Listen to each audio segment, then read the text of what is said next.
যে বিএনপি আগামী নির্বাচনে কাদেরকে মনোনয়ন দেবে, বা তারেক রহমান মনোনয়ন প্রক্রিয়ার ক্ষেত্রে তিনি কোন পদ্ধতি অনুসরণ করছেন? তিনি কি যেটা ওয়েল ডিজার্ভিং ক্যান্ডিডেট তাকেই কি তিনি মনোনয়ন দেবেন, নাকি তিনি যে কথাটা অনেকে বাজারে বলে আর কি, যে তিনি একটা সিন্ডিকেটের একটা চাপে রয়েছেন, যে তাকে কেন্দ্র করে একটা বলয় বা একটা সিন্ডিকেট গড়ে উঠেছে যারা এই মনোনয়নের সিদ্ধান্ত নেওয়ার ক্ষেত্রে তারেক রহমানকে প্রভাবিত করে থাকে বলে বাজারে মানে একটা কথা প্রচলিত আছে। তো আপনার কাছে আমি জানতে চাই যে এবার মনোনয়নের ক্ষেত্রে কি তারেক রহমান, আপনি মনে করেন যে তিনি তার মতো করে তিনি সিদ্ধান্ত নিতে পারবেন, নাকি তিনি সিন্ডিকেটের দ্বারা প্রভাবিত হয়ে তিনি সিদ্ধান্ত নেবেন? তো এই মনোনয়ন প্রক্রিয়াটা নিয়ে যদি আপনি কিছু বলেন। হ্যাঁ, ধন্যবাদ নাজমুস সাকিব। মনোনয়ন প্রক্রিয়া তো বিএনপির উচ্চ পর্যায়ের হাই কমান্ডের একটি কাজ, এবং এই কাজটি আমরা যেভাবে বলি না কেন, আমরা ঘুরিয়ে ফিরিয়ে পরোক্ষভাবে বলতে চাই যে দলের প্রধান শীর্ষ নেতা যিনি থাকেন তিনি আসলে মনোনয়নের ডিসিশনটা নেন। এবং পাশাপাশি যারা নীতি নির্ধারণী পর্যায়ে, ধরেন বিএনপি নীতি নির্ধারণী পর্যায়ে বলতে আমরা বুঝি স্ট্যান্ডিং কমিটির মেম্বার, যারা স্থায়ী কমিটির সদস্য, এবং স্থায়ী কমিটির সদস্যরাও অনেক সময় বলার চেষ্টা করেন যে, বা তাদের গেস্টার পশ্চার, তাদের অ্যাটিটিউড অনেক সময় মানুষকে বলার চেষ্টা করেন, যেটি ঠিক না। বিএনপির যেটা আমরা কিন্তু এই আলোচনায় কিন্তু বিএনপি সমালোচনাটা আমরা বেশি করি, কিন্তু সেটাই তো স্বাভাবিক, এবং করি বলেই আমরা অনেক বিএনপির লোকজন আমাদের ব্যাপারে তিরস্কার করে, কিন্তু বলা উচিত এজন্যই এই বলাগুলো ভালোর দিকে যাবে। ধরেন স্থায়ী কমিটির লোকজনগুলো যদি বলার চেষ্টা করে যে আমাদের সেই ক্ষমতা নাই, আমরা নির্বাচনে মনোনয়ন দেওয়ার সেই ক্ষমতা রাখি না, একজন ব্যক্তি রাখে, সেটাও কিন্তু ভালো কথা না। এক, আর দুই হচ্ছে এই স্ট্যান্ডিং কমিটির এই প্রত্যেকটি আসন নিয়ে তাদের নিজস্ব একটা একটা অফিস মেনটেন করা উচিত এখন থেকেই। প্রত্যেকটা স্ট্যান্ডিং কমিটি এক একটা প্রতিষ্ঠান, প্রত্যেকটা, এবং প্রত্যেকটা নিজেদেরকে অনেক বেশি ক্ষমতাবান ভেবে প্রতিষ্ঠানগুলো তাদের নজরদারি করা উচিত প্রচুরভাবে, যে নজরদারিটা তারা করে না, কারণ তারা নিজেরাই, তারা প্রত্যেকেই তাদের নিজস্ব আসন নিয়ে তারা ব্যস্ত, তারা যেতে হয় জনগণের কাছে যেতে হয়, কারণ তারা ভাবে দিন শেষে আমাকে তো এমপিটাই হতে হবে, যদি আমি এমপি হতে না পারি তাহলে আমার তো স্ট্যান্ডিং কমিটি থেকেও কোনো লাভ হচ্ছে না, আমি সংসদে কথা বলতে পারবো না আগামী দিনে, আর সবাই তো আর টেকনোক্র্যাট মিনিস্টার হতে পারবে না। এই এই একটা পিছুটান তাদের থাকে। এই পিছুটানটাকে ওভারকাম করে তাদেরকে, মানে যে বিষয়টা করতে হয় নির্বাচনের পুরো প্রক্রিয়ায়, দলের শীর্ষ যে ব্যক্তি আছেন জনাব তারেক রহমান, তাকে সাহায্য করার জন্য উনারা অনেক বেশি মাত্রায় আন্তরিক হওয়া উচিত। কারণ এখানে তিনটি চ্যালেঞ্জ কাজ করছে। একটি হচ্ছে দলের আভ্যন্তরীণ নির্বাচনের দৌড়, একটি হচ্ছে কেন্দ্রীয় নেতাদের সাথে লোকাল স্থানীয় নেতাদের দূরত্ব এবং তাদের মধ্যে ইমব্যালেন্স একটা চর্চা, রাজনীতির চর্চা। হয়তো অনেক কেন্দ্রীয় নেতা সে নির্বাচনে মনোনয়ন পেতে যাচ্ছেন কেন, তার শীর্ষ নেতার সাথে যোগাযোগ আছে, সম্পর্ক আছে, কিন্তু এলাকার সাথে যোগাযোগই নাই। এলাকার উপজেলার প্রেসিডেন্ট সেক্রেটারি তাকে মেনেই নিতে পারছে না বা তাকে পছন্দই করে না। ফলে এই যে একটা কনফ্লিক্ট, এইটা নিরসনের ক্ষেত্রে কি কি করা যায়, এবং ফাইনাল যে চাপটি দলের শীর্ষ নেতার রয়েছে সেটি হচ্ছে অন্যান্য যে অপরাপর দলগুলো তার দিকে তাকিয়ে আছে। এটা তো তার একটা চাপ, কারণ তার দিকে তাকিয়ে আছে বলতে সে তো চায় রাষ্ট্র একটা স্থিতিশীল থাকুক, রাষ্ট্র একটা ঠান্ডা থাকুক, যাতে ফ্যাসিস্টটা ঢুকে না পড়ে। আমরা তো আগের প্রশ্নে অনেক উত্তপ্ত কথা বলেছি, কিন্তু তারপর তাকে এই চাপগুলো তো তার জায়গায় আমি থাকলে আপনি থাকলে কি করতেন সেটা ভাবতে হতো তাকে, যে ঠিক আছে আমাকে তো ভাবতে হচ্ছে অন্যান্য দলগুলো, তাদের তো প্রত্যাশা থাকতে পারে, ঠিক আছে 10টা 20টা চেয়েছে, আমার 2টা 3টা দিয়ে হলে ছাড় দিতে হবে। কিংবা জাতীয় যে সরকার করতে চায় সেই জাতীয় ঐক্যমতের সরকারের ক্ষেত্রে কি কি হবে।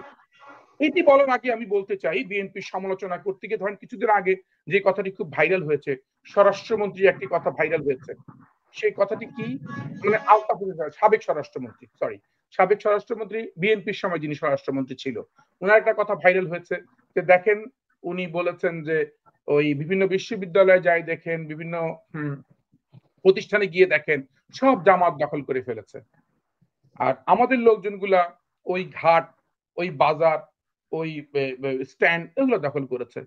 তার মানে আমাদের আমাদের লোকগুলো চাঁদাবাজির জায়গায় গেছে, আমাদের লোকগুলো কি ওখানে যেতে পারে না, আমাদের লোকগুলো ওই জায়গা দখল করতে পারে না, জামাত কেন দখল করছে। এই কথা নিয়ে সমালোচনা হয়েছে, বিএনপির ভেতরেও হয়েছে, বাইরেও হয়েছে। তার মানে জামাত তো পজিটিভ জায়গায় তারা দখলদারি করছে, তাদের এ হচ্ছে না, সমালোচনা কম হচ্ছে, আর বিএনপি এখানে করছে। এখন কথা হচ্ছে যে বিএনপিতে লোক নাই, বিএনপিতে লোক প্রচুর। জামাতে যদি 30 জন লোক থাকে এই বিষয়ে দৌড়ঝাঁপ করানোর জন্য, বিশ্ববিদ্যালয়ে যাওয়ার জন্য, বিএনপিতে আছে 3,000, অনেকে বলতে চায় 30,000, কিন্তু আমি যদি বলি 3,000, কিন্তু এই 3,000 লোককে ডিপ্লয়েড করার জন্য বিএনপির সমস্যা হচ্ছে একজন শিক্ষককে তার তার যে বুঝে মানে একটা ভালো জায়গায় ডিপ্লয়েড করা, তার মর্যাদার জায়গায় তাকে নিয়ে যাওয়ার জন্য আরেকজন শিক্ষক ওই দলেরই সহযোগিতা করে না। তার মানে বিএনপি একজন আরেকজনকে 3,000 লোক থাকে, 3,000 লোক 3,000 মুখী, এই সহযোগিতা না করার মূল কারণটা। আর জামাতে 30 জন যে আছে, 30 জনই 30 জনকে সহযোগিতা করছে, তাহলে কার পাল্লা ভারী হবে? 30 জনের পাল্লাই ভারী হবে, কারণ 30 জন তো তারা একাট্টা, আর এখানে 3,000 মানুষ তো তারা 3,000 মুখী, একাট্টা না। এটা হচ্ছে দ্বিতীয় সমস্যা। এই তৃতীয় সমস্যা বলতে গিয়ে আমি বলতে চাই, বিএনপির নেতাদের মধ্যে অনেক দৌড়ঝাঁপ। কি? শুধু এমপি হওয়া। বিএনপি নেতা 2-3টা জায়গায় শুধু চেনে, এমপি হতে হবে, কিংবা উপজেলার চেয়ারম্যান হতে হবে, কিংবা পৌরসভা মেয়র হতে। এখন যদি এমপি নির্বাচন করি, এমপি নির্বাচনের বাইরে বাংলাদেশে যে অনেক জায়গা থাকে, এটি আজকের অনুষ্ঠানের মাধ্যমে সে জায়গাগুলো অনেকে জানেন, তারপরে বলে দিই। আমার মনে আছে আওয়ামী লীগ যখন ক্ষমতায়, তখন আমার এলাকায় মিরপুরের দায়িত্বে ছিল হচ্ছে কামাল আহমেদ মজুমদার এমপি। এই এই গত টার্মে না, প্রথম টার্মে যখন আওয়ামী লীগ আসতো। আচ্ছা, তখন আওয়ামী লীগের এই এই বাংলাদেশের রাজনীতির কালচারে সবাই অনেক ভেতরের খবর। উপজেলা কেন্দ্রীয় তারা জানে না যে ঠিক আছে, আমরা সমাজসেবা অধিদপ্তরের শহর সমাজসেবা কার্যক্রম রয়েছে, কিংবা যুব উন্নয়নে যুব কার্যক্রমে বিভিন্ন ব্রাঞ্চ রয়েছে। মানে এই উপজেলা নির্বাহী অফিসের বিভিন্ন জায়গায় যে বিএনপির কিংবা রাজনৈতিক দলের তাদের লোকজনদেরকে যে জায়গায় জায়গায় ডিপ্লয়েড করা যায়, সেই বিষয়টা তারা কিন্তু ভাবেও না, ভাবলেও এমপি মনে করে যে আমি নিজেই হব সব জায়গার দায়িত্বে। মানে অনেক জায়গা আজকে দেখেন, প্রায় প্রত্যেকটা টিউনো প্রায় 150টি 120-30টি জায়গার দায়িত্ব নিয়ে আছে এক একটা টিউনো এখন। কারণ ওই এলাকায় যদি এমপি নাই, 120-22টি, এখন তো কি একটাই টিউনো কিভাবে সম্ভব? জেলা প্রশাসক 250-300টি জায়গার দায়িত্বে, সভাপতি, প্রেসিডেন্ট, চেয়ারম্যান বিভিন্ন দায়িত্ব পালন করছে। এই জায়গাগুলো আমাদের এমপিরা। আমি যে গল্পটি বলতে চাচ্ছিলাম, তখন বয়স্ক ভাতা, বিধবা ভাতা, প্রতিবন্ধী ভাতা, মুক্তিযোদ্ধা ভাতা, এই 4টি ভাতা দেয়া হতো সহজ সমাজসেবা কার্যক্রম প্রকল্পের মাধ্যমে। এই সহজ সমাজসেবা কার্যক্রম যেটি সমাজসেবা অধিদপ্তরের সাথে সম্পৃক্ত। তা আমি তখন ভাবলাম যে এই যেহেতু আওয়ামী লীগ ফ্যাসিস্ট এগুলো বুঝে না এসব জায়গায়, আমি তাহলে এই দায়িত্বটা পালন করি। আমি দায়িত্ব পালন করলাম। তখন এই সহজ সমাজসেবা কার্যক্রমের আমি চেয়ারম্যান। তখন কিন্তু আওয়ামী লীগ এমপি, আওয়ামী লীগ দেশ চালাচ্ছে। আচ্ছা, আমি দায়িত্ব দিচ্ছি, তারা জানে না। তারা যখন পরে জানলো আরে বয়স্ক ভাতা, প্রতিবন্ধী ভাতা সব তো নয়ন বাঙালির স্বাক্ষরে আসছে, কিভাবে হচ্ছে এইটা, তখন তারা কি করলো, কামাল আহমেদ মজুমদারের ভাইকে, ভদ্রলোক নামটা ভুলে গেছে, আনোয়ার মজুমদার হবে, তাকে তখন এটার আমাকে দ্রুত তারা সরিয়ে তাকে দায়িত্ব দিল। মানে আমি বলছি যেহেতু একটা ফ্যাসিস্ট আমলে বা যেহেতু ভিন্ন, মানে আমার কথা হচ্ছে যে এই 120-22টি জায়গা প্রত্যেকটি উপজেলায় থাকে। ভাই, একটা উপজেলায় যোগ্য নেতা তো আর 2-3 হাজার না। যদি 1-150 লোককে আপনারা কাজে লাগাতেই চান, বিএনপি কাজে লাগাতে চায়, বিএনপি নেতাদের, বিএনপির এই এমপি হওয়া মানুষটার তার জানা উচিত যে ভাই আমি এমপি হব, কিন্তু এমপি হলেও আমাদের যারা যারা যে সকল জায়গায় যোগ্যতা অর্জন করতে পারো, তারা কোন কোন জায়গায় তারা কাজ করতে চাও আমাদেরকে বলো। যেমন ধরেন, আমি একটা উপজেলার কয়েকটা নাম বলে শেষ করি। নারী ও শিশু নির্যাতন প্রতিরোধ কমিটি, চোরাচালান নিরোধ টাস্ক ফোর্স কমিটি, তারপরে গ্রাম আদালত ব্যবস্থাপনা কমিটি, সব কিন্তু গভর্নমেন্টের।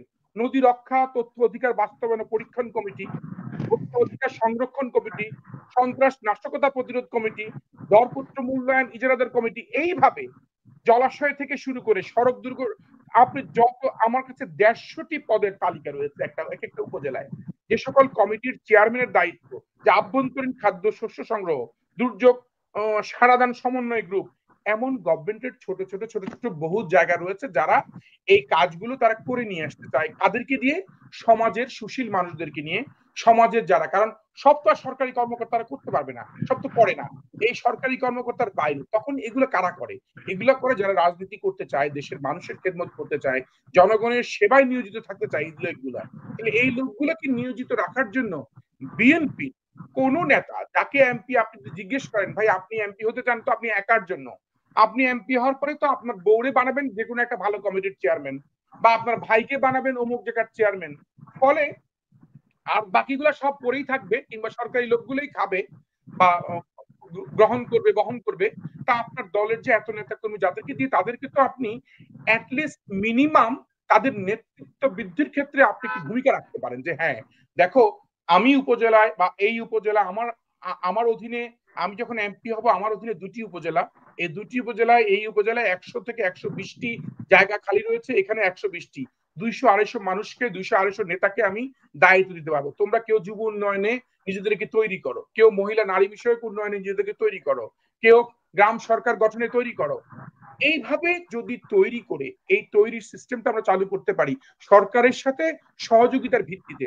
আমরা সরকার গঠন করতে চাই কিন্তু সরকার সহযোগিতা করার ধরন জানি না। আমরা সরকার চালাতে চাই কিন্তু সরকার চালানোর প্রক্রিয়া জানি না। ফলে কি হয়, একটা বড় ধরনের কনফ্লিক্ট সৃষ্টি হয় পলিটিশিয়ান ভার্সাস এই ব্যুরোক্রেট। এবং এই ব্যুরোক্রেটরা মানে এই আমলাতন্ত্র আমাদের রাজনীতিটাকে খেয়ে ফেলেছে। তারা কেন খেয়ে ফেলেছে? তারা সবগুলো শোষণ করছে আমাদেরকে, তারাও বলতে দেয়, তারাও বোঝায় না, বলে না। তারা ফলে দুর্নীতি করে তারা সারা জীবন বেঁচে যায়, আর পলিটিশিয়ানরা সারা জীবনই এই দুর্নীতির বোঝা টানতে হয় শুধুমাত্র আমাদের অযোগ্যতা, আমাদের এই এই এই দুর্বলতার কারণে। এখন বিএনপির কাছে আমার যেটা অনুরোধ, যেহেতু বিএনপি সমালোচনা করতে গিয়েই আমি বলতে চাই, বিএনপির সর্বশেষ সমালোচনার জায়গা হচ্ছে বিএনপির 80% নেতাই জানে না যে তার উপজেলার উন্নয়নের স্বার্থে তার অধীনেই শুধু নেতৃত্ব না, সে চাইলে আরো 200-300 মানুষকে নেতৃত্ব দিতে পারে। এই বিষয়টি বিএনপির অধিকাংশ মানুষ জানে না। এটি জানতে হবে। এটি যতদিন পর্যন্ত জানবে না ততদিন পর্যন্ত শেখ তার উত্তরসূরিদেরকে, তার সাথে পরিশ্রম করা অন্যান্য অপরাপর মানুষদেরকে সেবা করতে পারবে না। এবং ফলে সমাজে যে ডিবেটটা হচ্ছে, ডিভিশনটা হচ্ছে, সেই ডিভিশনটা রাজনৈতিক দূরদর্শিতার কারণেই হচ্ছে। তাই মনে করি আপনার প্রশ্নের সাথে আমি যেটি এখন একাত্মতা ঘোষণা করছি, একমত পোষণ করছি যে বিএনপি মনোনয়নের ক্ষেত্রে যে চ্যালেঞ্জের মুখোমুখি হচ্ছে, সেই চ্যালেঞ্জ মোকাবেলার জন্য শুধুমাত্র শীর্ষ নেতার দিকে তাকিয়ে থাকলে হবে না। শীর্ষ নেতার বাইরেও অযাচিত ভাবে অনেক ভালো ভালো কাজ করার সুযোগ রয়েছে, যে কাজগুলো আমাদের জানতে হবে এবং শিখতে হবে। অসংখ্য ধন্যবাদ নয়ন বাঙালি আমাদের এতক্ষণ সময় দেওয়ার জন্য।